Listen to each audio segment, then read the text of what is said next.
Come on up. Mr. Norath. Mr. Chairman, I'm confused.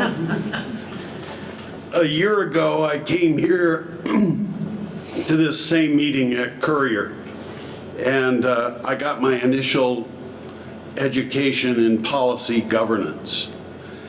And you informed me that the pre-K plan of the superintendent was presented for information only, and that it was within the powers the board had granted to the superintendent, and it didn't violate any policy of the board.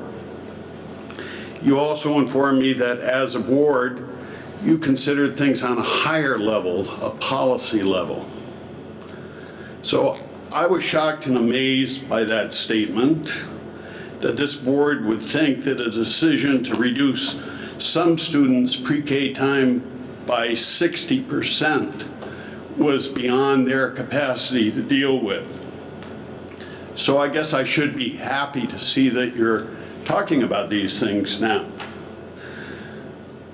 I continue to be appalled that a Vermont Board of Education, this board, would grant such broad powers to one unaccountable executive. Giving up not only the powers granted to this board by law, but in turn disenfranchising the public because their representative has no say. So for the last year, I've been trying to comprehend policy governance and all its nuances.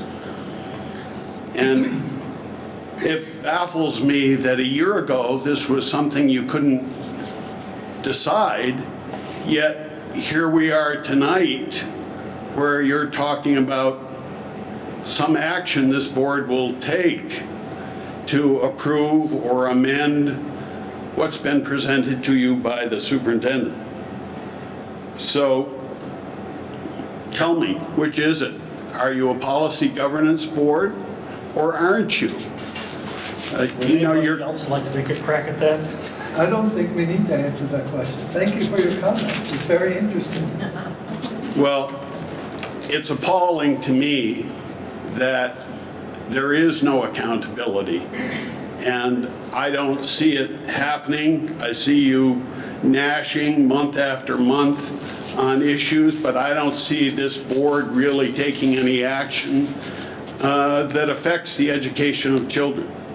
And if you think that you can dodge this responsibility by adopting policy governance, I would challenge you to present something at the annual meeting, since things can only be decided by Australian ballot.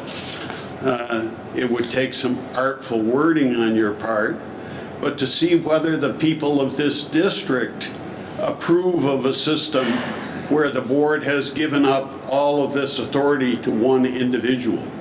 It's un-American, it's not the Vermont way, it's undemocratic, and that's the base of all these problems that you're discussing tonight. And we've all been dealing with policy governance for a couple of years now. Does anybody want to say anything? Thank you. That was a very helpful insight.